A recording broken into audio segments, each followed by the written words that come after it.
Right behind me stands a nation's memory that is carved in bronze.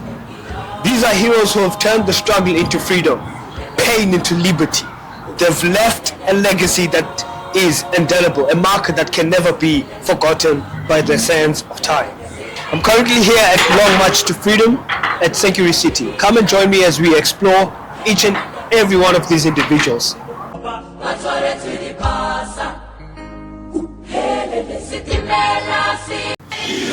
My blood will nourish the tree that will bear the fruits of freedom. Tell my people I love them. They must continue to fight.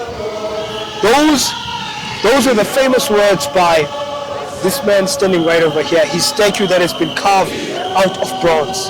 This is Solomon Mahlangu, the iconic historical figure who has played an inherently intrinsic role in subverting and also in transitioning the history that we now have, this democracy, this freedom that we now live in and relish.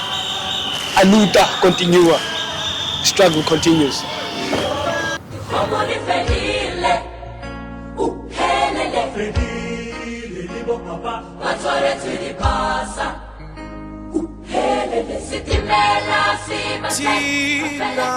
The greatest weapons in the hands of the oppressor is the mind of the oppressor. Those are the words by Stephen Bantu Biko, who wrote the book that says, with the title, I Write What I Like. This is an iconic historical figure who has played an important and intrinsic, fundamentally significant role that has shifted and changed the history of our time. We also have Walter Sisulu the son. Standing beside him is Albertina Sisulu, the wife of Mr. Walter Sisulu, the late Walter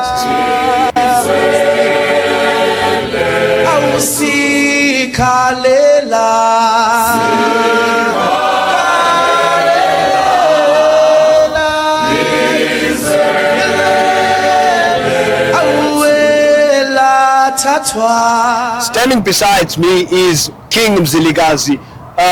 This is the founder and the king of the Ndebele state, Matebele. He played an inherent role in establishing the kingdom of Amandebele at the time. Standing beside me is the bronze statue that has been carved out of King Langalibalele. He is the king of Amahlubi, and he was born in present-day KZN at the time when the British settlers began arriving in the area. Okay. My fellow Kokstad people, standing beside me is the statue of the great Adam Kok III. This is the chief of the Kok clan of the Griquas. This is the founder of the town which is called Kokstad.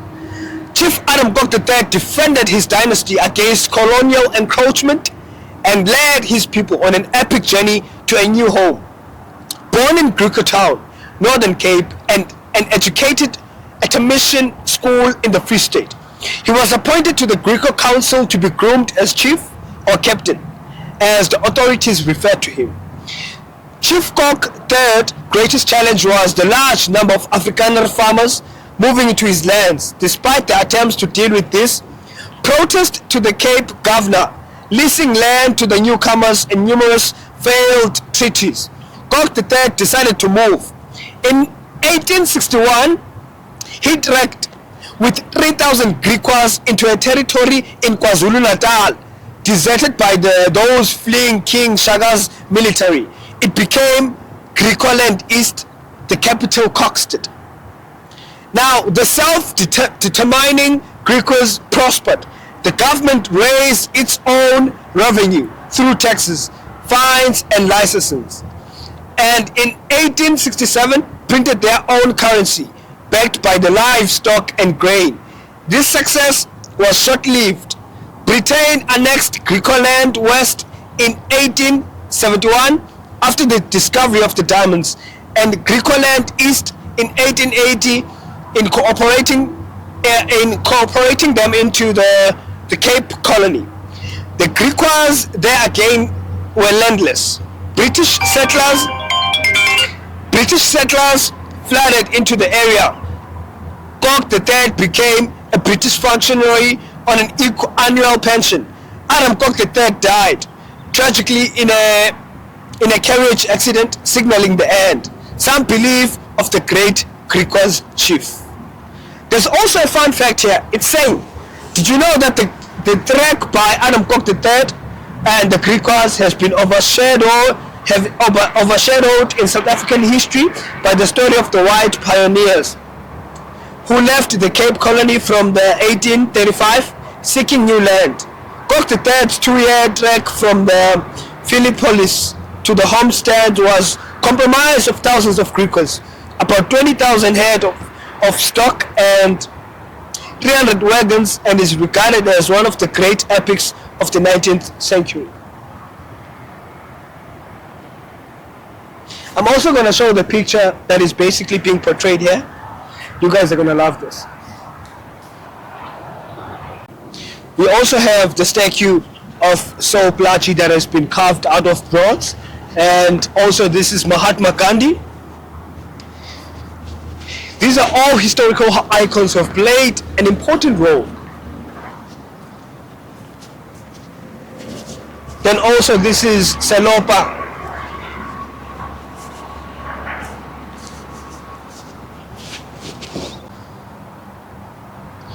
Not only do we have the Zulu nation, the Xhosa tribes, and also the Khoisan and the Khoi and the San, but we also have different kinds of people, even international figures who have been carved out as bronze statues here. Next to me, this is King Inta, the famous King Inta Wakwaphalo. This is the chief of the Galeka nation. He has basically played an intrinsic role.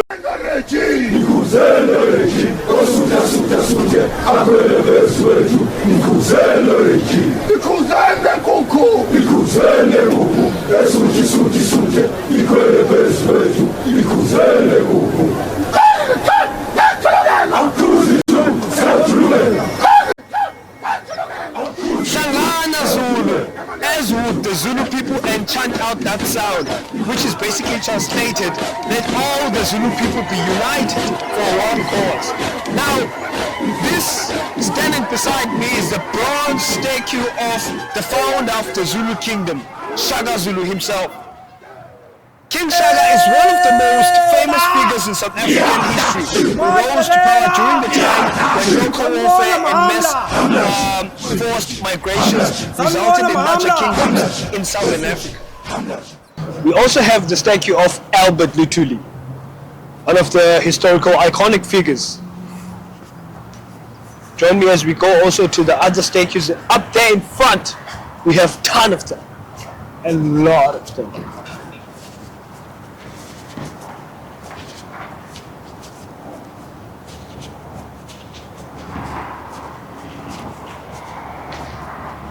You cannot tell me that you are a South African and you don't know Lilian Ngoyi. These are also female historical icons that have played an inherent role in transitioning the history that we now have. This freedom, this liberty, this democracy that we now enjoy. Ladies and gentlemen, I'd like to introduce to you the one and only Martin Luther King. This is his carved out statue. And this side, we have Miriam Makeba, one of the historical people who played an important role in the South African history through music. That's to tell you the power that music has. And one of the people who played an important role in spiraling up things when it came to fighting for people's rights, it was this man over here, Robert Sobukwe. We also have Govan Mbeki this side. We also have Bram Fischer. We also have Joe Slovo, the one and only Joe Slovo. And Ruth First. We also have Helen Suzman.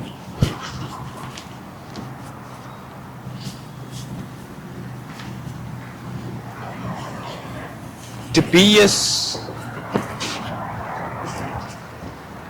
Now, ladies and gentlemen, this is also an historical icon that we have. This is Johnny Clegg. You cannot tell me you're from South Africa and you don't know Johnny Clegg. You don't know who Johnny Clegg is.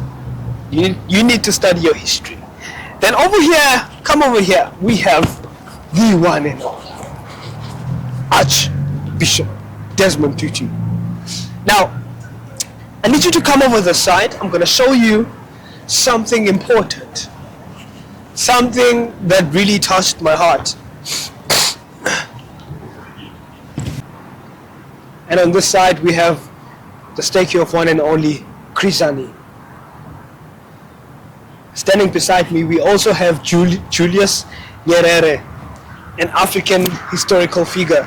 Then this is Fidel Castro. We have international icons all over here in this place. Come and join me this side. And let me also show you, this is Walter Sisulu.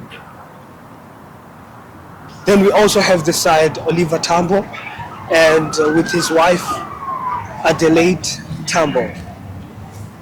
These are historical iconic figures that have played an important role in shape-shifting this history that we now have as a country.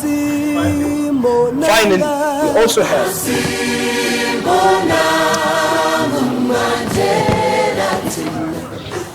the man of many words. A lot has been said about him. So many titles. I'm literally overwhelmed into even introducing this late iconic figure, the statue that is standing beside me of a great giant, a fierce lion that has indeed played an important role in changing the history that we now have. Ladies and gentlemen, let me introduce to you the man, this bronze statue of Nelson Mandela, and next to him, Winnie Madikizela Mandela. You know, there's a quote that Mr. Mandela once said, the quote which basically has to do with in the time of when he was in the Rivonia trial. He said, during my lifetime, I have dedicated myself to the struggle of the African people. I have fought against white domination and I have fought against black domination. I have cherished the ideal of a democratic and free society in which all persons live together in harmony and with equal opportunities. It is an ideal for which I hope to live for and to achieve. But if it needs be, it is an ideal for which I am prepared to die. Those are the famous words that have been uttered by the great Nelson Mandela.